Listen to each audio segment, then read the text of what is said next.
What is up, fans? What is up, followers? Welcome to the Third Bowl. I'm your host, Devin Welsh, and in today's show, I'm going to be talking about and breaking down Week 2 of the USFL, and I will be sharing with every one of you my Week 2 USFL power rankings. So let's get into it. So as I was saying, Week 2 of the USFL was this past weekend, and before I share my power rankings from Week 2, I'm going to break down all the games, give a quick little rundown of all 4 games that happened this weekend. And to start it off, we're going to start with Saturday morning's game, the Houston Gamblers against the New Orleans Breakers. I have my notes here. I'm going to try reading it and share with you my thoughts and my opinions. Let's get into it. Houston Gamblers, Kenji Bahar is still the quarterback, number 11. When he's good, but he is very inconsistent at times. 3 interceptions, but he was able to rally his team and get some points on the board. Thankfully, he did have some great weapons that did show up to play this weekend. Number 17, Justin Hall, dangerous wide receiver and a returner. He was great. Number 1, Anthony Radcliffe Williams. He's also a returner, has a touchdown. And of course, their powerful running back, in my opinion, 3rd best running back in the league. TJ Pledger, number 29, keeping his feet running. He's a great running back for the team. Now for the Breakers, still being led by McLeod, Bethel-Thompson, number 1, the quarterback. And just like in Week 1, in Week 2, it took the team some time to get going. MBT has some wild throws. He's inconsistent throws, but he is quite mobile. He did have 2 touchdowns. One of them to number 2, Johnny Dixon, wide receiver. And of course to number 13, their star wide receiver, Sage Surratt. Over 100 yards on the day and a touchdown. Final score of the game was Gamblers 31, Breakers 38. Next segment. Okay, so second game on Saturday for the USFL Week 2 was the Memphis Showboats against the Birmingham Stallions. And I'm just going to share it real quick. It was a blowout. It was a one-sided beatdown by the Birmingham Stallions. They just laid a whooping on the Showboats. 42-2 was the final score. Showboats were able to pull off a safety in the second half. I don't know which quarter, probably the 4th quarter. I kind of tuned out, to be honest. It got a little boring.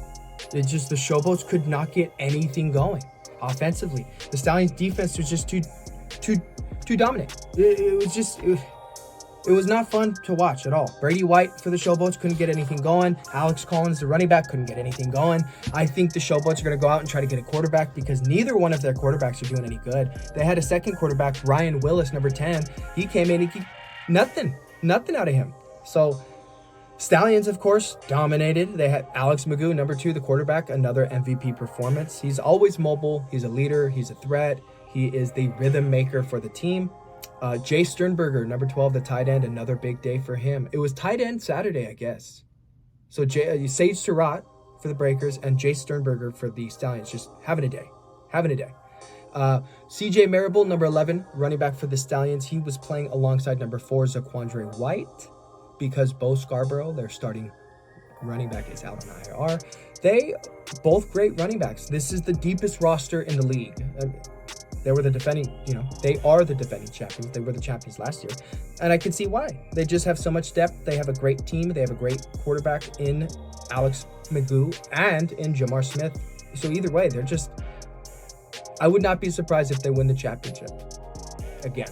So we're going to move into the next game. Okay, now we're going to move into Sunday, this past Sunday. Games 3 and 4 for the USFL, and in the morning, it was the New Jersey Generals against the Pittsburgh Maulers. Final score, Generals 20, Maulers 3. It continued.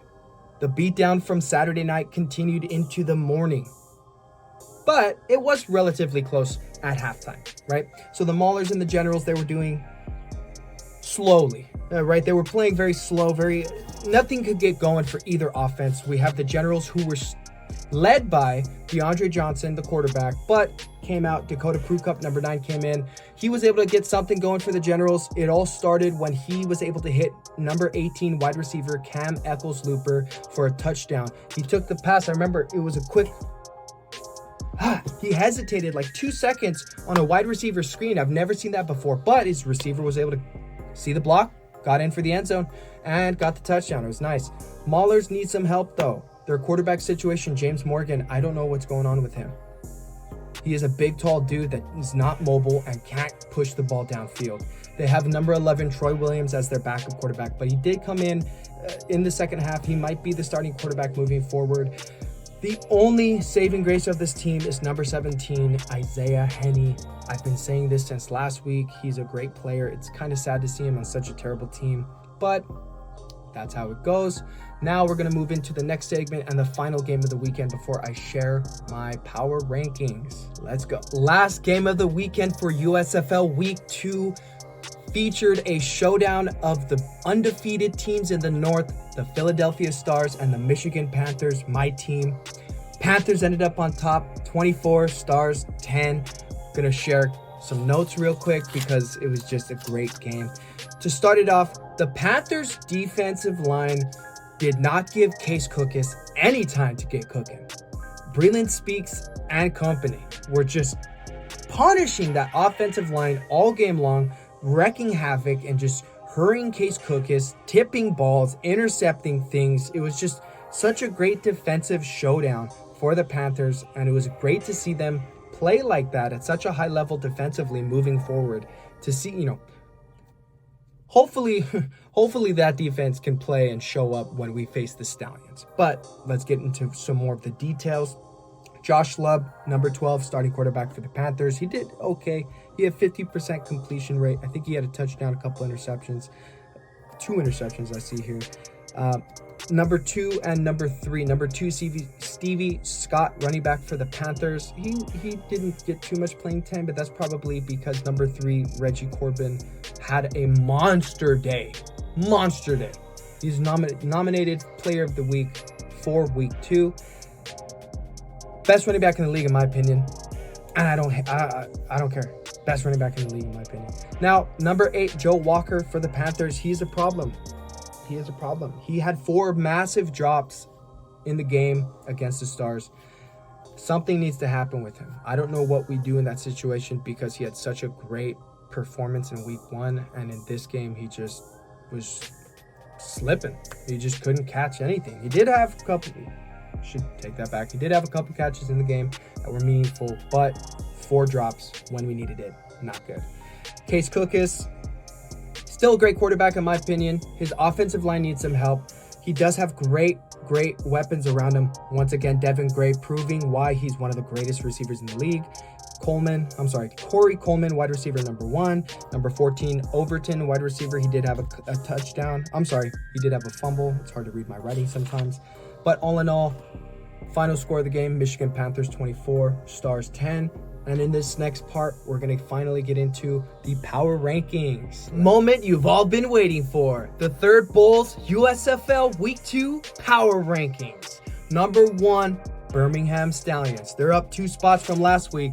Another masterclass by the defending chaps. McGough is just on point. He's playing on a high level, and he is the rhythm maker of the team. That defense is suffocating, and they have the deepest roster in the league. In the second spot, we have the Panthers. They were number 2 last week. Love didn't play like he did in Week 1, but he's still QB1. Reggie Corbin is RB1 in all of the league. Joe Walker is... we'll see what happens. But defense came up big in a huge way. I am scared for the offense of the team we play next.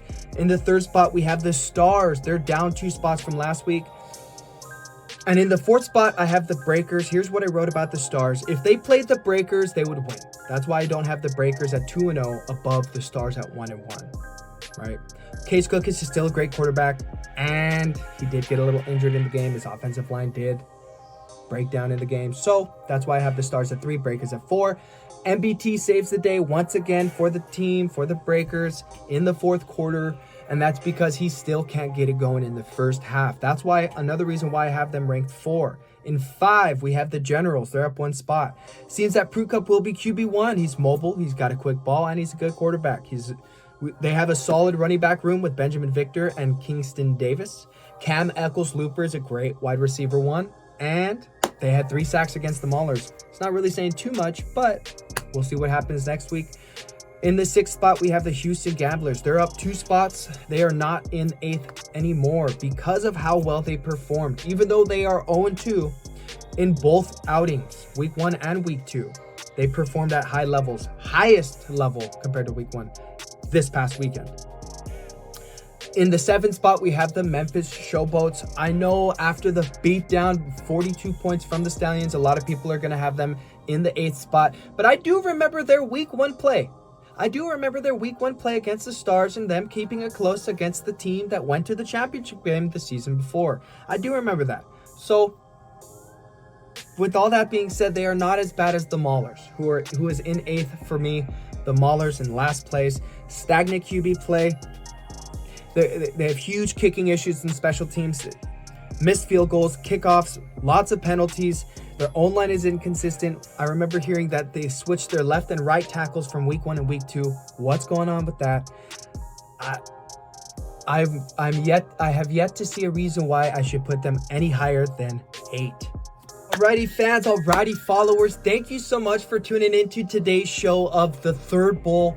I'm your host, Devin Welsh, and if you like today's show, please do me a favor, like, follow, subscribe, share with your friends, and for all my Ravens fans out there, I will be dropping some content around the draft that starts this Thursday.